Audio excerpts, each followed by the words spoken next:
नमस्कार दर्शकों, मैं हरेश अग्नोत्री आप सबका स्वागत करता हूं। दर्शकों, आज हम बात करेंगे मेष राशि वालों के लिए मई 2023 का महीना कैसा रहने वाला है। कौन कौन से ग्रहों का राशि परिवर्तन होगा, ग्रहों के राशि परिवर्तन से कौन से क्षेत्रों में क्या बदलाव देखने को मिलेगा। हम बात करेंगे आपके संपूर्ण क्षेत्रों के बारे में, जैसे मई के महीने में आपका स्वास्थ्य कैसा रहेगा, धन की स्थिति कैसी रहेगी, नौकरी, व्यापार, व्यवसाय, शिक्षा, संतान, प्रेम विवाह, वैवाहिक जीवन, कंपटीशन, भाग्य, लाभ, हानि, विदेश यात्रा आदि हम सभी क्षेत्रों के बारे में विस्तार से जानने का प्रयास करेंगे। तो आइए जानते हैं।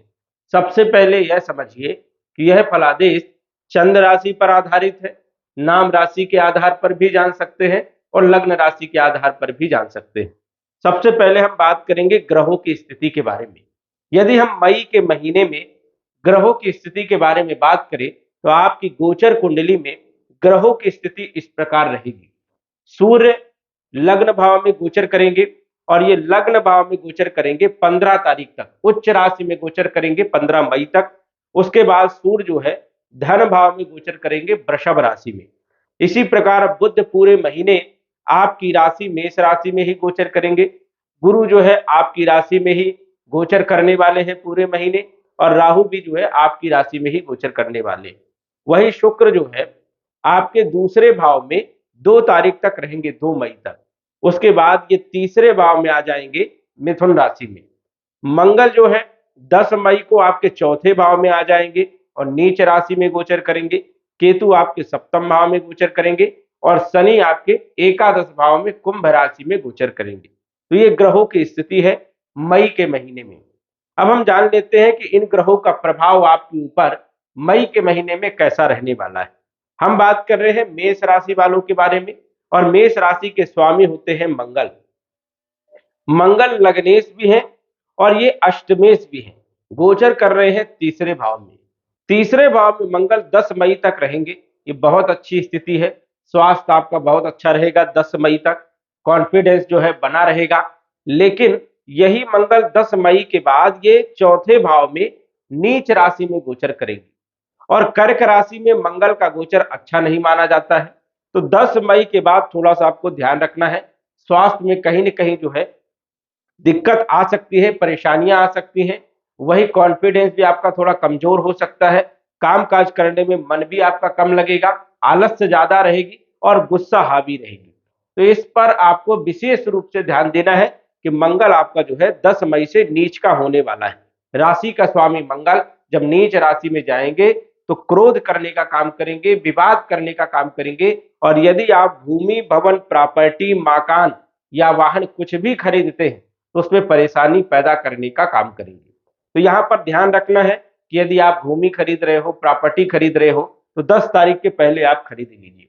उसके बाद पूरे महीने आपको जो है भूमि, भवन, प्रॉपर्टी और मकान, वाहन नहीं खरीदना है, नहीं तो कोई न कोई परेशानी जो है बन जाएगी।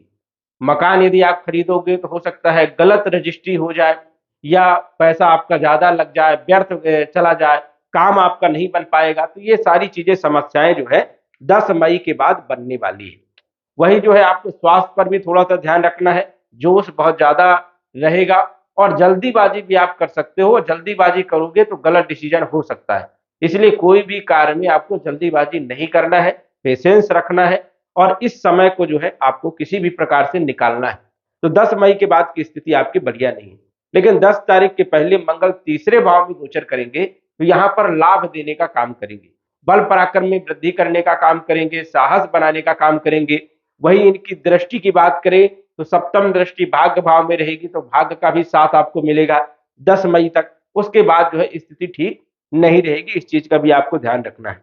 10 मई तक जो है मंगल जो है जहां पर उच्च राशि के होते हैं दसम भाव में, जो है इनकी अष्टम दृष्टि रहेगी, तो कैरियर भी बहुत अच्छा रहेगा। लेकिन 10 मई के बाद जो है जब ये चौथे भाव में आ जाएंगे तो सप्तम दृष्टि से आपके कैरियर को देखेंगे, तो कहीं न कहीं वहां पर भी जो है मन मुटाव की स्थिति बनाने का काम करेंगे। हालांकि दसम भाव के मालिक, आपके जो नौकरी के मालिक है, जो व्यापार के मालिक है, वो शनि है, और शनि अपनी ही राशि में कुंभ राशि में गोचर कर रहे हैं। तो ये बहुत अच्छी स्थिति है। इस कारण से नौकरी और व्यापार में किसी भी प्रकार की कोई विशेष रूप से परेशानी देखने को नहीं मिलेगी। लेकिन मंगल नीच के रहेंगे तो आपको उपाय करना है, ओम अंग अंगारकाय नमः इस मंत्र का आपको जप भी करना है, जिससे आपके काम ना बिगड़े। उसके बाद यदि हम बात करें तो लगन भाव में राहु गुरु चांडाल दोष भी बना रहे हैं। ये भी एक भ्रमित करने का दोष है, कहीं ना कहीं कंफ्यूजन पैदा करने का काम करेंगे, डिसीजन लेने में थोड़ी समस्या भी पैदा करने का काम करेंगे और कई बार धोखा भी मिल जाता है। इसलिए आपको विशेष रूप से मई के महीने में ध्यान रखना होगा। बुध के साथ राहु जो है जड़ दोष भी बनाता है। इस कारण से बुद्धि भ्रमित हो सकती है या आप गलत डिसीजन ले सकते हो। इसलिए यहां पर भी विशेष रूप से ध्यान देना है। सूर्य अपनी उच्च राशि में गोचर कर रहे हैं। यहाँ पर सूर्य उच्च राशि में होते हैं, मेष राशि में सूर्य उच्च के होते हैं, राजसी कारोबार करवाते हैं और अच्छे फल देने का काम करते हैं। लेकिन राहु के साथ सूर्य भी जो है ग्रहण में है, सूर्य ग्रहण दोष बन रहा है। इस कारण से सूर्य भी उतने अच्छे फल आपको नहीं दे पाएंगे। इसलिए कॉन्फिडेंस आपको थोड़ा कमजोर हो सकता है, परेशानियां थोड़ी ज्यादा आ सकती हैं, यहाँ पर थोड़ी समस्याएं वाली स्थिति बन रही है। इसलिए मई के महीने में विशेष रूप से आपको ध्यान रखना है। सूर्य का राशि परिवर्तन हो जाएगा 15 तारीख को, तो सूर्य की स्थिति जो है धन भाव में यदि देखा जाए तो कुछ अच्छी और कुछ बुरी दोनों प्रकार की स्थिति यहाँ पर बनती है। सूर्य धन भाव में धन खर्चे खूब करवाते हैं और कुटुंब परिवार में विवाद भी करवाते हैं। इसलिए सूर्य जो है धन भाव में अच्छे फल देने का काम नहीं करते हैं। और सूर्य आपके पंचम भाव के मालिक है, धन भाव में विराजमान रहेंगे तो धन भी देने का काम करेंगे, लेकिन वो धन बचेगा नहीं, पूरा खर्च हो जाएगा। इसलिए धन बचाने का आपको प्रयास करना है और वाणी पर भी विशेष रूप से ध्यान रखना है। कटु वाणी का प्रयोग नहीं करना है, क्योंकि सूर्य जो है क्रूर ग्रह है और द्वितीय भाव में जब कोई क्रूर ग्रह गोचर करता है तो वाणी उग्र हो जाती है, अहंकार बढ़ जाता है और उसके द्वारा शत्रु भी पैदा हो जाते हैं। इसलिए 15 मई के बाद सूर्य आपके धन भाव में गोचर करेंगे तो विशेष रूप से आपको ध्यान देने की जरूरत रहेगी। वही यदि हम धन भाव के मालिक की बात करें तो धन के जो मालिक हैं वो आपके शुक्र हैं और शुक्र धन भाव में ही विराजमान है।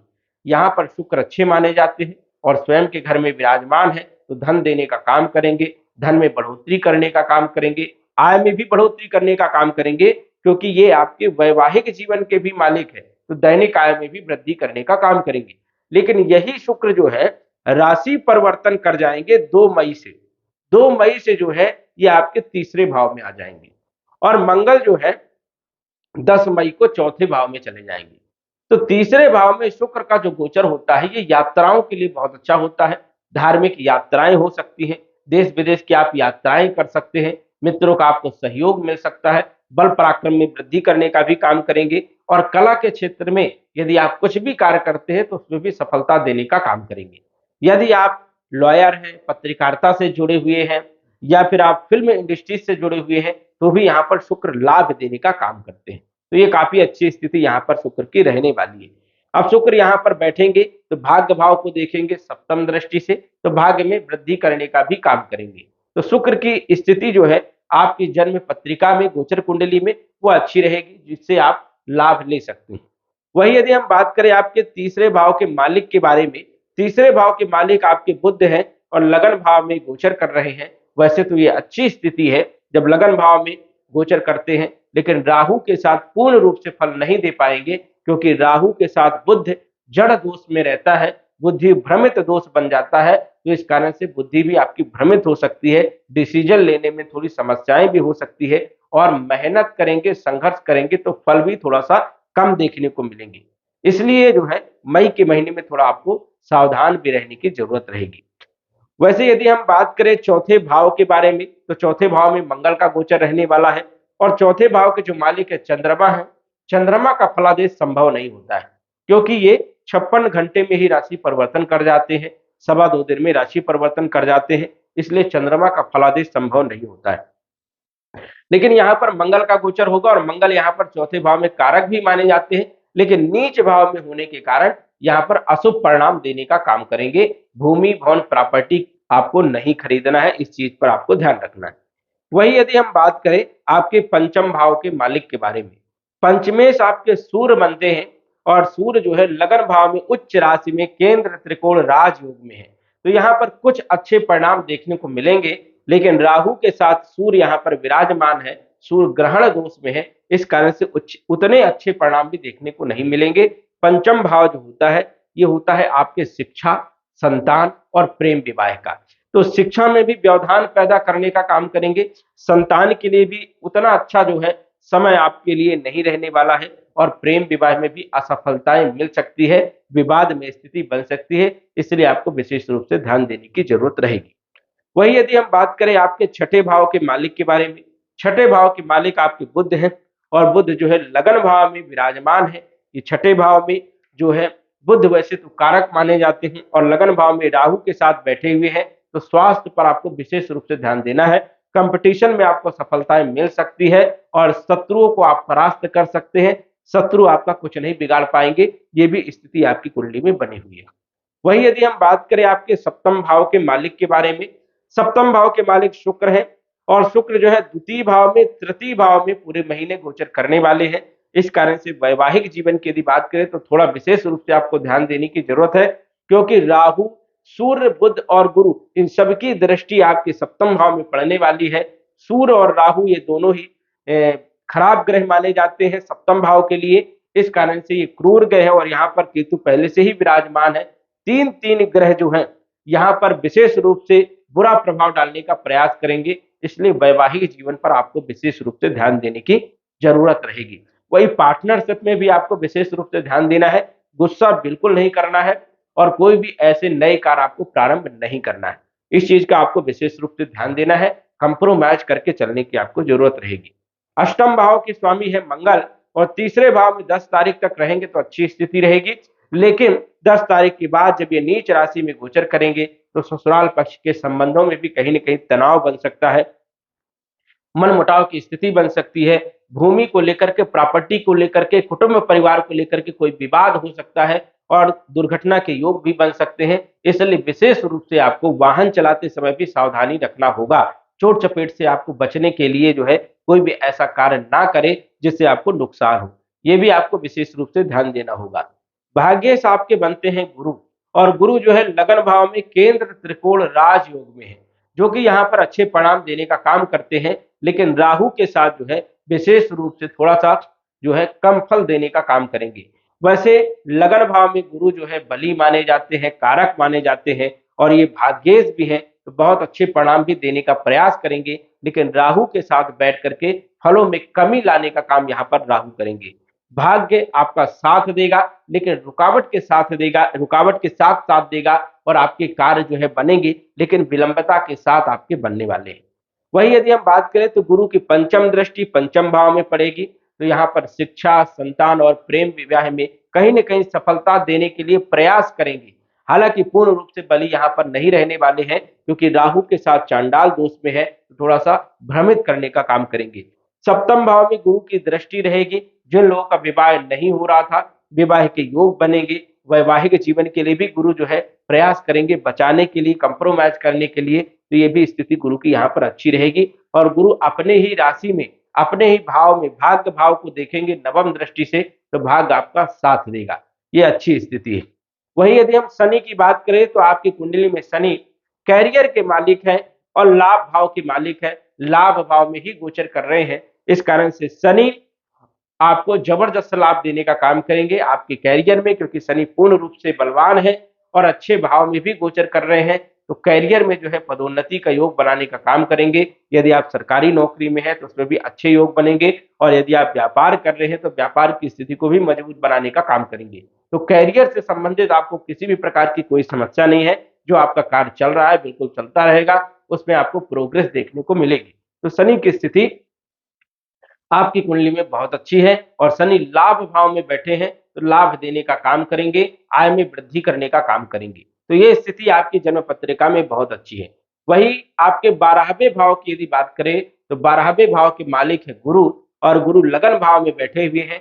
देश विदेश की यात्राएं हो सकती हैं, यदि आप विदेश जाना चाहते हैं या धार्मिक यात्राएं करना चाहते हैं तो ये समय आपके लिए बहुत अच्छा रहेगा, आप जो है कर सकते हैं, और काफी आपको लाभ देखने को मिलेंगे। लेकिन राशि के स्वामी मंगल आपके नीच राशि में गोचर करने वाले हैं, तो इस महीने में आपको विशेष रूप से मेष राशि वालों को थोड़ा ध्यान भी देना होगा कि मंगल आपकी नीच राशि में गोचर करेंगे, कामकाज में थोड़ा मन कम लगेगा, उग्रता ज्यादा रहेगी, गुस्सा थोड़ा सा आपको ज्यादा आएगी। इसलिए मंगल का उपाय आप जरूर करें।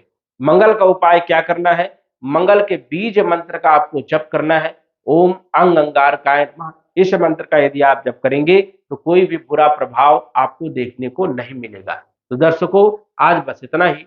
धन्यवाद। यदि आप अपनी कुंडली का विश्लेषण घर बैठे करवाना चाहते हैं तो दिए गए व्हाट्सएप नंबर से संपर्क करें। साधारण फीस जमा करके आप अपनी कुंडली का विश्लेषण फोन के माध्यम से घर बैठे ही करवा सकते हैं और जान सकते हैं अपने भूत, भविष्य और वर्तमान के बारे में। धन्यवाद। WhatsApp number 94798939